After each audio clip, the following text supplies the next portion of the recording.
வணக்கம் சார். நடக்கும். நெறைய பேருக்கு ஜோதிடம் சொல்லும்போது, அவங்களுக்கு இனிப்பான செய்திய சொன்னா தான் அவங்களால ஏத்துக்க முடியுது.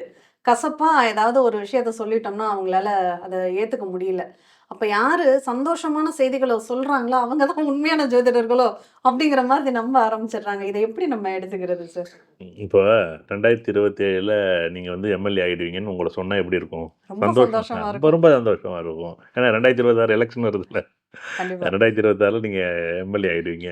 அப்படி ஆகட்டும் அப்படிங்கிற மாரி இருந்தா சொல்றதுல எங்களுக்கு என்ன இருக்கு? இப்ப நெறைய பேர் சொல்லுவாங்க, ஜாதகம் படிக்கும்போது நெறைய பிரச்சனைகள் அப்படிங்கிற வார்த்தைகள வந்து நம்ம காது குடுத்து கேட்குறோம். ஒரு இப்போ புயல் வந்துச்சு, நம்ம எச்சரிக்கை விடுக்குறாங்க. மீனவர் கடலுக்கு போக்கூடாதுங்கிறது இதுதான் நிகழ்வு. ம். "ஏன் நீ கடலுக்கு போயேன்? ம். நல்ல நாள்ல ஏன் வானிலை சொல்ல மாட்டேங்கிறாங்க? நீ கடலுக்கு போ, மீன புடி டெய்லியும் அத பார்த்துக்கிட்டே இருக்க முடியும். நல்ல நேரம் இருக்கும்போது நீ நல்லா சந்தோஷமா இருந்துக்க. கெட்ட நேரம் வரும்னா, அப்ப ஐயோ! இங்க பாரு 2016லேருந்து 2018 வரைக்கும் கொஞ்சம் கரடு முரடான கஷ்டமான காலம். லக்கன நட்சத்திர புள்ளி 8ல இருக்கு. அத விட்டு கொஞ்சம் கவனமா இரு. அங்க பிரச்சனை இருக்குன்னு சொல்றது, அங்க இருக்கிறது தானே சொல்ல முடியும். இல்ல நம்ம பாட்டுக்கு உங்களுக்கு வேணுங்கிற விஷயங்கள எடுத்து எடுத்து சொல்லிக்கிட்டே இருந்தா, உங்களுக்கு புடிச்ச மாரி சொன்னா சந்தோஷமா இருக்கும். உங்களுக்கு எப்படி உங்களுக்கு ஏத்த மாரி சொன்னா, "நீங்க வீடு கட்டலாம்." "வெட்டலாமே." "ரொம்ப சந்தோஷம். உடனே கட்டுங்க. ரொம்ப நல்லா இருக்குமே, சூப்பரா இருக்குமே, பண்ணிடலாமே, எடுத்துடலாமே, உடனே அப்படி பண்ணுங்க, இப்படி எப்படி நடக்கும்? ஆனா கட்டிடுவாங்க. அந்த கடன பெரிய அளவுல கட்டிட்டு, அதுக்கப்புறம் நம்மகிட்ட வந்து நிக்கும்போது தான் நமக்கு சார் அந்த கடன் எப்ப சார் தீரும்? ஐயோ! கடன் எப்படியா தீரும்? நீ வாங்கிட்டு கடன் எப்படியும் ஒரு இப்போ 15 வருஷம், 20 வருஷம் வாங்கியிருப்ப. 20 வருஷத்துக்கு நீ 10 வருஷம் இல்ல 15 வருஷம் ஆகும் கட்டுறதுக்கு. கட்ட முடியாம கூட போகலாம். காலம் வந்து இவ்வளோ தூரம் இருக்குன்னு நம்ம சொல்லும்போது, அது கசப்பா தான் இருக்கும். உண்மைய சொன்னா கடன் இருக்கும். ஏன் வீடு கட்டினா கடன் இருக்கும். ஆனா வீட்டால பிரச்சனை கிடையாது. இதுவும் இல்ல. இல்ல இடத்துல பிரச்சனை இருக்கு. நீ வீடு கட்டாத. இல்ல நீ வீடு கட்டுனா உனக்கு இத பத்தி அமைப்பு இல்ல, நல்லா இல்ல, அத பண்ணாத. இப்படி சில உண்மைகள் சொல்லும்போது கசக்க தான் செய்யும். ஆனா சொல்லி தான் ஆகணும். அடிபடணும்னு இருக்கு, ஆப்ரேஷன் பண்ணணும்னு இருக்கு, உடையணும்னு இருக்குன்னா, அது உடைஞ்சு தான் தீருது. ம். நம்ம சொன்னா கூட அவன் கேட்க மாட்டாரு. ம். அவர் நேரம் நல்லா இருந்தா, ஒரு சில விஷயங்கள் பாசிட்டிவா இருக்கும். ஒரு சில விஷயம் நெகட்டிவா இருக்கும். 2மே நம்ம எடுத்துக்க வேண்டிய இடத்துல இருக்கிறோம். இவங்க புரியுதா, புரியலையான்னு தெரியல. ஜாதகங்கிறது வந்து ஒரு எச்சரிக்கை மணி மாரி. நீ எச்சரிக்கையா இருக்கும்போது கவனமா இருந்துக்க. அவ்வளோதான். நல்ல நேரத்தில நீ பார்க்க வேண்டிய அவசியமே இல்ல. நீ நல்லா வண்டி ஓடும்போது, நீ வண்டி ஒரு 5 வருஷம், 10 வருஷம் வண்டி ஓடுதா, நல்லா பயன்படுத்துங்க. அது சந்தோஷமா இருக்கும். அது சொல்ல வேண்டிய அவசியமே இல்ல. நீங்க கேட்கவே மாட்டாங்க நம்மட்ட. கண்டிப்பா. கேட்பாங்களா என்ன? நிச்சயமா கேட்க மாட்டாங்க. நிச்சயமா கேட்க மாட்டாங்க. இப்ப ஆஸ்பத்திரி என்ன டெய்லியா போவோம்? என்னைக்கோ உடம்பு சரியில்லன்னா தானே ஆஸ்பத்திரி போவோம். அது மாரி தான் ஏதோ சரியில்ல, அது சரியில்ல, இது சரியில்லன்னா ஒரு ஜோசியர்ட்ட போய் கேட்போம். இருக்கக்கூடிய உண்மைகள சொன்னா கசக்க தான் செய்யும். ஆனா சொல்லி தான் ஆகணும். சாதகத்த சாதகமா சொல்லலாம். ஒரு சில இடத்துல கண்டம்னு சொல்லாம, விபத்துன்னு சொல்லாம, கொஞ்சம் வண்டி வாகனத்தில பார்த்து இருந்துங்க. இந்த காலகட்டத்திலேருந்து 2016லேருந்து 2017 வரைக்கும் கொஞ்சம் பொறுமையா இருந்துங்க. இல்ல வண்டி வாங்கி குடுக்காதீங்க. புது வண்டி வாங்கி குடுக்கலாமா? வாங்கி குடுக்காத. ஏன் வாங்கி குடுக்குற? அப்படி சொல்லும்போதே சொல்றாங்க சார். ம். அப்போ விபத்து ஏற்படாதுல்லங்க. தைரியமா வாங்கி குடுக்கலாம்ல. அதுதான். இது நம்மள வாயிலேருந்து வார்த்தைகள புடுங்குறதுக்காக, எடுக்கிறதுக்காக நம்மள வந்து கேட்பாங்க. நான் சொல்லிடுவேன். வண்டி சம்மந்தப்பட்டு வாங்கி குடுத்தா பிரச்சனையான பிரச்சனை தான். நம்ம பைக்ல பிரேக் கண்ட்ரோல் நம்மள்ட்ட இருக்குங்க. எதுத்தாப்புல ஒரு வண்டி கண்ட்ரோல் நம்மட்ட இருக்கு. கிடையாதுன்னு. ஒரு நண்பருடைய அப்பா. பஸ்ஸ விட்டு இறங்கி பஸ் ஸ்டாண்ட்ல வெளியில வந்து நிக்கிறாங்க. எதார்த்தமா ஒரு 30 வருஷத்துக்கு முன்னாடி. அந்த பஸ்ல இருக்கக்கூடிய பிரேக் பிடிக்காம அந்த பஸ் போய் மோதுது. இது என்ன சொல்றது? நான் பைக்ல போல, கார்ல போல. நான் ஓரமா நிக்கிறேன். நான் கூட நான் நடு ரோட்ல நின்னாரு, கிராஸ் பண்ணாரு, அடிபட்டுச்சுன்னு சொல்ல ஒரு மிகப்பெரிய மனிதர். ஒரு புலமையில பெரிய ஆளு. ம். ஒரு ஓரமா நிக்கிறாரு. அந்த பஸ் வந்து வளைவுல திரும்பும்போது பிரேக் பிடிக்க, ம். பிரேக் டக்குன்னு பிடிக்க முடியாம, அந்த ஓரத்துல போய் அப்படியே தூக்கி எறிஞ்சு, அவர் வந்து அந்த இடத்திலேயே ம். நிகழ்வு நடக்குது. இது என்ன சொல்ல முடியும்? நெறைய பேர் வந்து ரொம்ப நல்லது செய்றாங்க. இடையிலேயே வந்து மரணங்கள் நிகழுது அப்படின்னா, ஒரு சில அந்த காலங்க வந்து என்ன பண்ணும் அப்படின்னா, அதுக்கான நேரம் வரும்போது அவங்கள பொறுக்கி எப்படி நல்ல மரங்கள தேர்ந்தெடுத்து எடுத்துக்கிற மாரி நம்ம பாரதியாரையோ, கரெக்ட்டு. பாரதிதாசனையோ, சுவாமி விவேகானந்தரையோ, ம். இந்த மாரி ஒரு சில நபர்கள வந்து எந்த காரணமுமே இருக்காது. ரொம்ப நல்லவனா இருப்பாரு. ரொம்ப நல்லவரா இருப்பாரு.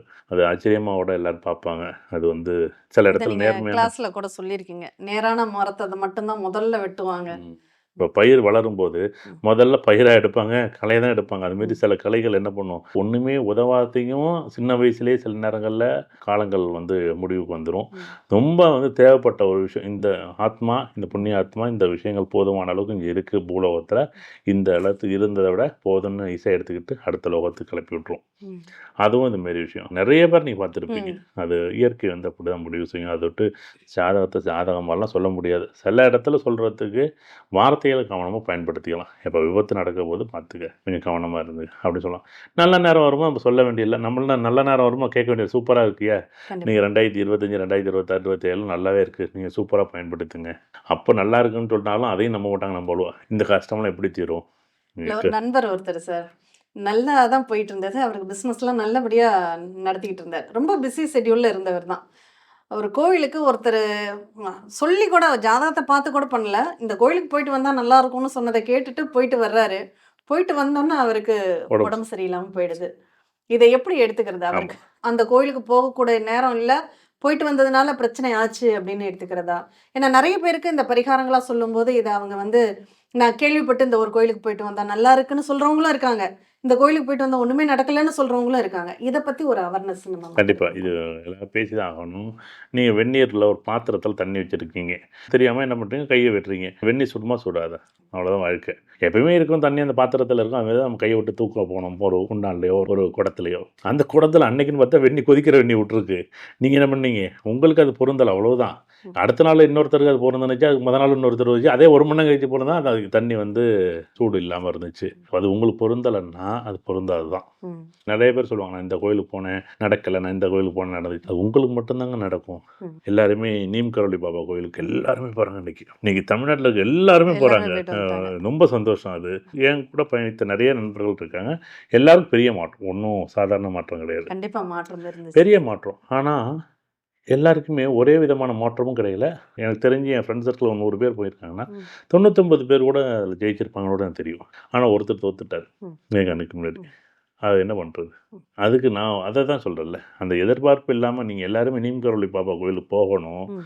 ஆனால் நீம் கரோலி பாபா கோயில் போகிற சந்தோஷம். ஆனால் என்ன எதிர்பார்ப்போட போகிறாங்கங்கிறது முக்கியம். அதை விளம்பரப்படுத்துகிறதோ, ம். அதை எடுத்துக்கிறதோ, ம். அது அவங்க என்ன நோக்கத்தில் போகிறாங்களோ, அந்த நோக்கங்கள் வித்தியாசமாக இருந்துச்சுன்னா, எதிர்பார்த்தது நல்லா இல்லைன்னா கண்டிப்பாக அது வந்து ஜெயிக்காதுங்க. நானும் ம். பார்த்துட்டேன் எத்தனையோ பேர். நான் எத்தனையோ பேர் பார்க்கும்போது ம். ஒருத்தர் மட்டும் எப்படி ஒரு மாற்றம் நடக்குது. ம். இதே நீம் கரோலி பாபா போகனா எனக்கு நடந்துச்சுன்னா எனக்கு நடந்துச்சு. என்னை சுற்றி இருக்கக்கூடிய ஃப்ரெண்ட்ஸுக்கு ஒரு 50 பேருக்கு நடந்துச்சுன்னா நடந்துச்சு. ம். ஆனால் ஏன் பாதி பேருக்கு கொஞ்சம் பேருக்கு நடக்கலை அப்படின்னு பார்த்தா, ம். அவங்களோட எதிர்பார்ப்புகளோ, அவங்களுடைய ஆசைகளோ, ம்.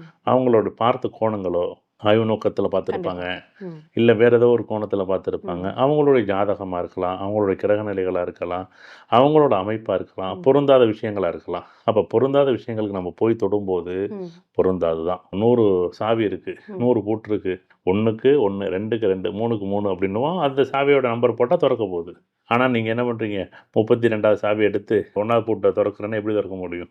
அதேமாரி தான் இவர் என்ன பண்ணுவார், பொருந்தாத நேரத்தில் பொருந்தாத இடத்துக்கு போகணும் அப்படின்னு இந்த ஒரு ஜோதிடர் வந்து தலையெழுத்தை மாற்றுறதும் நல்லதையும் கெட்டதையும் செய்கிறது ஜோதிடர் வாழ தான். ம். கடவுள் வந்து செய்யவே மாட்டார். ம். இது ஜோதிடர் தெரியுமானா எனக்கு தெரியாது. ம். இப்போ நான் ஒரு ஜோதிடனாக இருக்கேன், எனக்கு தெரியாது. இப்போ இவரோட தலையெழுத்து மாறுது, இவரோட தலையெழுத்து மாறப்போகுது அப்படின்னு எனக்கு தெரியும். ஆனால் என்ன கட்டளை இட்டிருக்கோ ம். அதை தான் நீங்களோ நானோ சொல்ல முடியும். சொல்ல முடியும். இவங்க என்ன நினைக்கிறாங்கன்னா, ம். உடனே பரிகாரம் பண்ணி இதை போய் பண்ணிடலான்னு சொல்லிட்டு போனால் ம். அது உங்களுக்கு நல்லதில்லை கெட்டதுன்னு, இவன் இந்த நேரத்தில் இந்த ஊரில் இந்த சாமியை இந்த இடத்த இது தொடணும், இவன் மிதிக்கணும், அப்போ தான் உனக்கு வந்து நடக்கும் அப்படிங்கிற மாதிரி தான். ம். நம்ம ஊரில் ஒரு பழமொழி சொல்லுவாங்கல்ல, இது சொல்லுவாங்க, கதை ஒன்று சொல்லுவாங்க. பரிசுத்த மகாராஜா. ஆமாம் ஆமாம், பெரிய ஒரு கதை. அந்த கதை வந்து ஆச்சரியமான கதை பாருங்களேன். கண்டிப்பா. ஏன் இவர் போனார், ம். ஏன் இந்த ஆளு நல்லா போய்கிட்டு இருக்கு, ம். நல்லாவே போகலை அப்படின்னா இவர் தெரியாது பாருங்க. ம். இவர் என்ன சொல்லிப்போ இந்த ஜோசியர் சொன்னால் சரின்னு நினச்சிட்டு போயிருப்பார். அது நல்லதுக்கும் இருக்கும், கெட்டதும் இருக்கும். ம். நல்லதையும் ஏற்றுக்கிற மாதிரி கெட்டதையும் ஏற்றுக்க தான் ஆகணும். ம். இவர் ஜோதிடரை குறை சொல்கிறதாலேயோ, இவர் ஆசைப்பட்டார் ம். இதை ஏற்று தான் ஆகணும். இவர் ஆசைப்படலைன்னு வச்சுங்களேன், இதை ஏற்றுக்க வேண்டிய அவசியம் இருக்கா? இல்ல. இல்லை.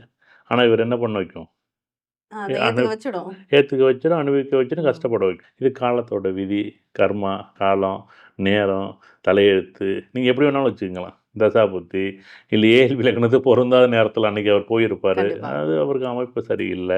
9ஆம் வீடு நல்லா இருந்திருக்காரு, குரு நல்லா இல்லாமல் இருந்திருப்பார். ம். அன்னைக்கு சொன்ன விஷயங்கள் பொருந்தாமல் போயிருக்கும். அந்த கோவிலுக்கும் இவருக்கும் பொருந்தாமல் இருந்திருக்கும். அதோட அந்த கோவிலுக்கு போயிருப்பார், கஷ்டப்படுவார். நிறைய பேர் பார்த்துருப்பேன். உதாரணமாக கோவிலுக்கு போகும்போது அடிபடுறது நிறைய பார்த்தீங்கன்னா, இப்போ ஐயப்பன் கோவில் போகும்போது ஒரு வேன் விபத்து அடிபட்டது, ஏற்படுறது. நிறைய கோவில்களுக்கு போகும்போது போயிட்டு வரும்போது அடிபடும். அது அவங்கவுங்களுக்கு கூட்ட பொறுத்து நெரிசல்னால அந்த நடக்கிறது. இப்போ திருப்பதிலேயோ ம். நிறைய இடத்துல அது மாதிரி நடக்கக்கூடிய ம். நிகழ்வுகள். அது பொருந்தாத நாள், பொருந்தாத நிகழ்வு, நேரம். அதே நாள் முத நாள் அடுத்த நாள் போயிருந்தால் அந்த கூட்டம் இல்லாமல் சாமி கும்பிட்டுருக்கலாம். ம். நேரம் எப்படி விடும்? இன்னைக்கு இவன் தலையெழுத்து இப்படி தாங்க முடியணும்னு இருக்குன்னா அதுக்கு ஒன்றும் பண்ண முடியாது. அந்த கதையை சொல்லிடுங்க ஒரு தடவை. அது ரொம்ப ரொம்ப முக்கியமான விஷயம். ஏன்னா எல்லாருக்கும் அது பொருத்தமான நிகழ்வு. எல்லாருமே சொல்கிறாங்க ஒரு கோயிலுக்கு போனால் எல்லாரும் அந்த கோயில் போகாதீங்க. ம், ஒருத்தருக்கு அது பொருந்தும், இன்னொருத்தருக்கு அது பொருந்தாது. ம். உங்களுக்கு எந்த கோயில் பொருந்ததுன்னு உங்களுக்கு மட்டும்தான் தெரியும். கண்டிப்பா. எங்கள் ஊரில் ஒன்று இருக்குங்க, ம், பாளைய சுவாமிகள்னு சொல்லி ம், 45 நாள் தண்ணி எதுவுமே சாப்பிடாம இருந்து ஜீவசமாதி ஆனவர். ம், ஆனால் பார்த்தீங்கன்னா இப்போ 4 பக்கம் வயல். ம். இவன் ஒரு பெரிய சமாதி என்ன பண்ணிட்டாங்க அப்படின்னா, இப்போ வந்து ஒரு படி மண்ணு தான் அங்கே இருக்கும், இவ்வளோ தான் இருக்கும். உக்குனோண்டு கொண்டு ஏன்னா 4 பக்கம் மண்ணை சுரண்டி சுரண்டி சுரண்டி சுரண்டி போகும்போது மண்ணோட போடுவாங்க இருக்கு எல்லாரும். அந்த வயல் என்ன பண்ணுச்சுன்னா, அதில் ஒரு கொட்டா போட்டு அதில் ஒரு ஒரு சாமி கும்பிடணும். அவர் ஒரு ஜீவ சமாதி இருக்குன்னா, கரெக்ட். அது என்ன பண்ணிட்டான் சுற்றி வயல். இந்த வயல் என்ன பண்ணாங்க, அந்த சமாதி சுரண்டி சுரண்டி சுரண்டி அந்த சமாதி இப்படி இருந்த சமாதி கொஞ்சம் அகலமாக இருந்துச்சு.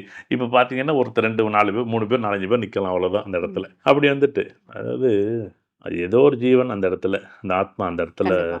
தண்ணியே குடிக்காமல் இருந்து ம், கடைசியாக அதை வந்து அவர் வந்து ஒரு ரூமில் பூட்டிக்கிட்டு இருந்து, நான் போகும்போது ஒரு நிமிஷம் மனசுக்குள்ளே தியானத்தை பண்ணிக்கிட்டோ மனசுல சாமி கும்பிட்டோ அவரை வருவேன். ஆனால் அந்த இடத்துல ஒரு சின்ன ஒரு விளக்கேற்றுறதுக்கு இடம் இல்லை. எப்படி பாருங்களேன். நான் என்ன சொல்கிறேன், இது பட்டையை போட்டுக்கிறதோ இல்லை ருத்ராட்சை போட்டுக்கிறதோ ம், சிவ சிவ சிவ சிவ சிவ சிவ சிவ சிவ ஓம் நமச்சிவாய ஓம் நமச்சிவாய சிவாய நம சிவாய நமன்னு சொல்கிறத விட எனக்கு அது ஒரு பெரிய ஆச்சரியமாக இருக்குங்க. ம். அது வாயால் சொல்கிறேன். நீங்கள் அதை சுற்றி ஒரு ஒரு சின்னதாக ஒரு குடிசை மாரி போட்டு வச்சானே. இப்போ நம்ம கிரியோட இடம்னு வச்சுக்கலாம், நம்ம பண்ண முடியாது பாருங்களேன். கண்டிப்பா. இப்போ உங்கள் இடத்துல போய் நான் எப்படி ஒரு கொட்டா போட முடியும்? அது ஒரு பொதுவான ஒரு ஒரு சமாதின்னா அந்த சமாதி நீ கொண்டாடாம நீ கண்டிப்பா. அதுதான் சிவபெருமான், அதுதான் ஒரு உயிர், அதுதான் ஆத்மா அங்கே இருக்கு. ம், நீங்கள் இப்போ திருநடார் வந்தீங்கன்னா அந்த சிவ சமாதி பார்க்கலாம். நான் இங்கே உள்ள சிவ சமாதை கும்பிடாம இவரை பார்க்காம தெரியல, இவர் யாருன்னு கூட தெரியாது, ஆனால் பேர் சொல்கிறாங்கல்ல. கண்டிப்பா. அதே மாதிரி தான் ஒவ்வொரு ஊர்லயுமே ஒரு இருக்கும் எல்லை தெய்வம் இருக்கும் இருக்கும் அப்படின்னு எல்லை ஒண்ணு தெய்வம் இருக்கு. இருக்கும், ம், எல்லைமன் இருக்கும், பிடாரியம்மன் இருக்கும். இன்னைக்கு வரைக்கும் நான் வந்து எங்கள் ஊருக்கு திருநடாரு ஊருக்கிட்ட போகும்போது என்ன பண்ணுவோம் அப்படின்னா, வண்டி நிப்பாட்டி, அதுவும் வருஷ பிறப்பாக இருந்துச்சுன்னா, ம், மாத பிறப்போ வருஷ பிறப்பாக இருந்தால் இறங்கி தொட்டு கும்பிட்டுட்டு தான் அந்த ஊருக்குள்ளே போவேன். நான் இல்லைன்னு தொடவே மாட்டேன். அந்த எல்லை பிடாரிக்கிட்ட சொல்லிவிட்டு உன் ஊருக்கு வர்றேன், அந்த ஊரில் நான் பிறந்தேன், ஆனாலும் நான் இன்னைக்கு வரைக்கும் அதை செய்வேன். ம், ஆனால் எல்லாருமே பார்ப்பேன் வித்தியாசம், மழையாக இருந்தாலும் சரி வெயிலாக இருந்தாலும் சரி, அங்கே போய் ஒரு நிமிஷம் எங்கள் ஊர் எல்லைக்கிட்ட நிப்பாட்டி அந்த சாமியை கும்பிட்டுட்டு, மாரியம்மன் என் ஐயனார்கிட்ட இந்த ஊருக்கு நான் உள்ளார வர்றேன், நீ எப்படியாச்சும் நீ என்னை பேர் வாங்க வச்சுருக்க, நீ நல்லா என்னை எப்படியாச்சும் நீ ஆசீர்வாதம் பண்ணணும் அப்படின்னு சொல்லிவிட்டு அதுக்கிட்ட வாழ்த்து வாங்கிக்கிட்டு தான் உள்ளாரே போவேன். அதேமாரி அந்த ஊரை விட்டு வெளில வரும்போதும் எங்கள் ஊரில், நான் எல்லா ஊர்லேயும் வந்து ஊருக்கு ஊர் நிப்பாட்டி எல்லாம் நான் கும்பிட முடியாது. கண்டிப்பா. பிறந்த ஊருன்னு ஒன்று இருக்கும், பிறந்த இடம்னு ஒன்று இருக்கும். அந்த இடத்துக்கிட்ட போகும்போது அந்த சாமி கும்பிட்டுட்டு வெளியில் வரும்போது நமஸ்காரம் பண்ணுவேன், தொட்டு கும்பிடுவேன், வணங்கிட்டு தான் போவேன். ம், அப்படியே இல்லை காரில் உட்காந்து ஒரு நிமிஷம் வண்டி நிப்பாட்டி சாமி கும்பிட்டு தான் போவேன். பிடாரி கும்பிடாம போவே மாட்டேன். ம், நீ ஆத்மார்த்தமாக கும்பிடுங்க. ம். இப்ப இத ஒரு பரிகாரமா கூட ஒரு சிலருக்கு சொல்லலாம் இல்லையா சார்? இப்போ ஒரு ஊர்ல பிறந்த இடத்த விட்டு வேற ஊருக்கு புதுசா போறாங்க. அந்த ஊர்ல ஒரு சொத்து வாங்குறாங்க. அப்ப அந்த இடத்துல தடைகள் எதுவும் வரக்கூடாதுன்னு அந்த எல்லையம்மன்ட்ட ஒரு அனுமதி மாதிரி போயிட்டு வேண்டிக்கிட்டு பிரார்த்தனை பண்ணிக்கிட்டு வாங்கினாங்கன்னா அது அவங்களுக்கு கூடுதல் ப்ளஸ்ஸா இருக்கும் இல்லையா? ம் கண்டிப்பாக போகலாமே. அது ஒரு பெரிய பரிகாரமாக இருக்கும், ம், நல்லாவும் இருக்கும். ஒருத்தர் சுபிட்சமாக இருக்கிறது காரணமே அதுதாங்க. ம். அந்த ஊர் ஏதோ ஒரு சாமியை கும்பிட்றதோ அந்த ஊரை மதிப்புன்னு கொடுக்கணும்ல. கண்டிப்பா. இப்போ நீங்கள் ஊரில் ஒருத்தர் இருக்கிற ஒரு பெரிய மனுஷன்னா மதிக்கிறோம்ல, வாங்க உட்காருங்கிற மாதிரி. ம், அந்த ஊரில் உள்ள தெய்வங்களை நம்ம கும்பிட்றது பார்க்கறது, நீ அது எந்த சாமியாக இருக்கட்டும், உங்களுக்கு ம், பிடிக்குது பிடிக்கல வேணும் வேண்டாம், அட்லீஸ்ட் நீங்கள் ஒரு பிள்ளையார் கோயில் இருக்குன்னா அந்த பிள்ளையார் கோயிலை கும்பிடுங்க. ம், ஏதோ ஒரு சாமி உங்களுக்கு பிடிச்ச சாமியை கும்பிடுங்க. அந்த ஊரில் ஊருக்கு சாமின்னு ஒன்று வச்சுருப்பாங்க, எல்லா சாமின்னு ஒன்று வச்சுருப்பாங்க, அதை கும்பிடுங்க. அம்மன் ஒன்று வச்சுருப்பாங்க, கும்பிடுங்க. ஏதோ ஒன்று, அதாவது அவங்க விருப்பம் அது. ம். ஆனால் அந்த ஊரில் ஏதோ ஒரு சாமி கும்பிட்டுட்டு தான் நீங்கள் அது உள்ளார போய் நிற்கணும்.